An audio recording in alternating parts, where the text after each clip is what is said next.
Alors Nathalie Negro, bonsoir. Alors Piano & Co, c'est quoi?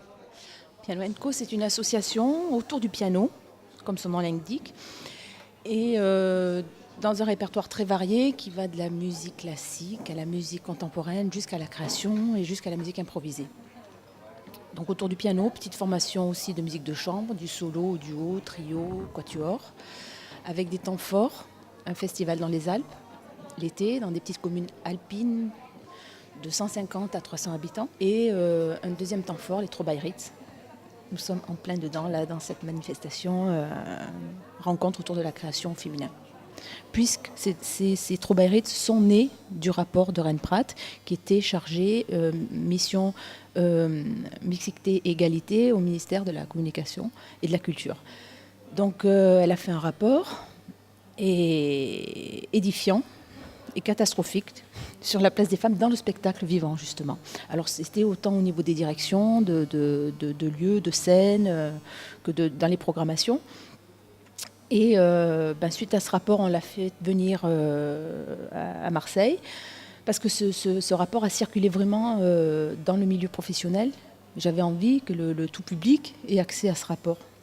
Alors comment sont nées ces rencontres Trobairitz?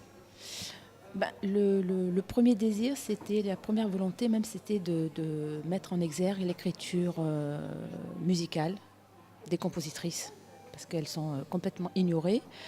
Et dans le panorama musical, on entend parler tout le temps de compositeurs, mais jamais de compositrices. Donc en tant qu'interprète, j'ai eu envie de développer cette écriture, de dire aux gens, il existe des compositrices qui ont fait des choses merveilleuses, des sœurs d'eux, des épouses, des femmes d'eux. Félix Mendelssohn, sa sœur Fanny Mendelssohn a été compositrice. Clara Schumann, la femme de Robert Schumann, compositrice aussi, interprète. Voilà, donc de faire connaître ou parfois redécouvrir ces musiques. Voilà, moi, je suis très contente d'abord d'être dans ce beau lieu et puis d'être accueillie si bien là, dans les grands terrains, chez les grands terrains. Et la nouveauté, c'est de travailler avec des plasticiennes jeunes, donc de donner la parole à ces jeunes créatrices. L'idée de Piano & Co, c'est travailler dans un esprit... moi, je travaille beaucoup dans la rencontre. Voilà, des coups de cœur, des coups de cœur humains, artistiques. Et voilà, d'être toujours dans la notion de plaisir et de désir et de partage. Et aussi par des actes militants. Celui-ci, on peut dire que celui-ci en est un. De travailler dans les quartiers difficiles comme on fait avec Piano & Co, c'est aussi un acte militant. De travailler dans les petites communes, d'apporter la culture comme ça, c'est aussi un acte militant.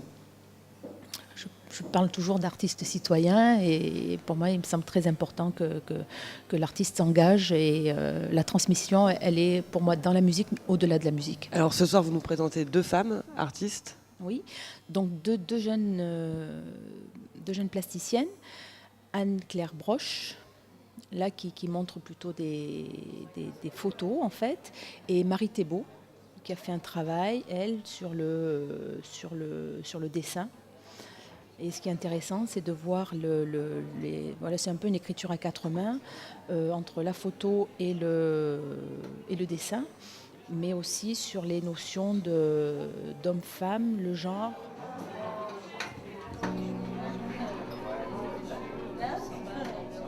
Est-ce que là, vous pouvez nous expliquer un peu ce qu'on voit sur le mur ce soir? On avait produit toutes les deux des travaux, donc on était avec une matière d'image. Donc moi avec finalement un travail très photographique et Marie qui a exploré plus un territoire lié à l'imaginaire, au symbole, avec la figure du singe, l'apparition de fleurs ou vraiment quelque chose plus détaché du réel, alors que la photographie, moi, j'ai eu l'impression que je retrouvais ma démarche de photographe, mais vraiment que je devais aussi m'imposer avec mon médium. Le singe Et donc oui, par rapport, c'était plus la question de l'animalité, de homme, femme, animal, quelque chose comme ça. On prend souvent comme témoin de l'évolution de l'homme la figure du chimpanzé, qui est une sorte de chimère en fait.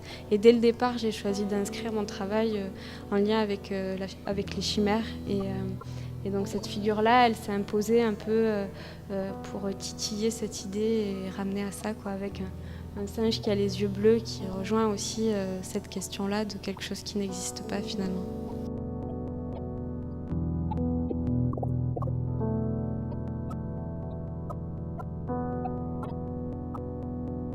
Donc on se retrouve avec quelque chose de finalement très...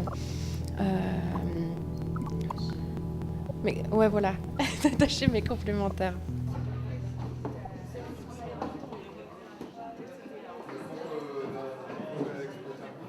Alors Claire, bonsoir. Ce soir, on est au Grand Terrain qui accueille les Trobairitz. Est-ce que tu peux, c'est un nouveau lieu, est-ce que tu peux nous le présenter? C'est quoi les Grands Terrains?